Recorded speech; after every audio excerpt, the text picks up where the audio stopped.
നടിയെ ആക്രമിച്ച കേസിൽ നടൻ ദിലീപിനെ കുറ്റവിമുക്തനാക്കാനുള്ള കാരണം എണ്ണിപ്പറഞ്ഞ് വിചാരണ കോടതി.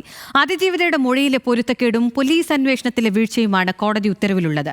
ക്വട്ടേഷൻ നൽകിയത് ഒരു മാഡം ആണെന്ന സുനിയുടെ വെളിപ്പെടുത്തലിൽ അന്വേഷണം നടന്നില്ലെന്ന് കോടതി. മെമ്മറി കാർഡിലെ ഫയലുകൾ സുരക്ഷിതമെന്നും കോടതി ഉത്തരവിൽ പറയുന്നു. നടിയെ ആക്രമിച്ച് പകർത്തിയ ദൃശ്യങ്ങളിൽ കാണുന്നത് പ്രോസിക്യൂഷൻ ഉന്നയിച്ചതുപോലെ വിവാഹമോതിരമല്ലെന്നും അതിജീവിതയുടെ വിവാഹ നിശ്ചയം നടന്നത് കുറ്റകൃത്യത്തിന് ശേഷമാണെന്നുമാണ് കോടതിയുടെ കണ്ടെത്തൽ. അതിജീവിതയെ തിരിച്ചറിയുന്നതിന് വിവാഹമോതിരം കൂടി ചിത്രീകരിക്കണമെന്ന് ദിലീപ് നിർദ്ദേശിച്ചിരുന്നതായാണ് പറയുന്നത്. ആദ്യം സമർപ്പിച്ച കുറ്റപത്രത്തിൽ ഇതില്ല.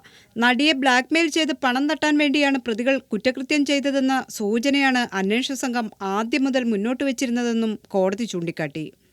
നടിയെ ആക്രമിക്കാനുള്ള ഗൂഢാലോചന 2013 തുടങ്ങിയെന്നാണ് പ്രോസിക്യൂഷൻ വാദം. 2017 ആക്രമണമുണ്ടാകുന്നത്. സുനി മറ്റൊരു കേസിൽ ഒളിവിലായതിനാലാണ് കൃത്യം വൈകിയതെന്ന് പോലീസ് പറയുന്നു. എന്നാൽ ഇക്കാലയളവിൽ പ്രതി കോടതിയിലും വീട്ടിലും എത്തിയിരുന്നു. നടൻ മുകേഷിന്റെ ഡ്രൈവറായും പ്രവർത്തിച്ചു. ഇക്കാര്യം അന്വേഷണ ഉദ്യോഗസ്ഥർ മറച്ചുവെച്ചു. ഇതേക്കുറിച്ച് അന്വേഷിച്ചിരുന്നില്ലെന്ന വാദം വിശ്വസനീയമല്ല. സിനിമാ ചിത്രീകരണവുമായി ബന്ധപ്പെട്ട് ഗോവയിലെത്തിയപ്പോൾ പൾസർ സുനി ആക്രമണത്തിന്റെ റിഹേഴ്സൽ നടത്തിയെന്നും വാദമുണ്ട്. എന്നാൽ സുനി ഓടിച്ച കാറിൽ പതിവായി സഞ്ചരിച്ചിരുന്ന അതിജീവിതയ്ക്ക് ഇത്തരം സംശയമില്ലെന്നും കോടതി ഉത്തരവിൽ പറയുന്നു.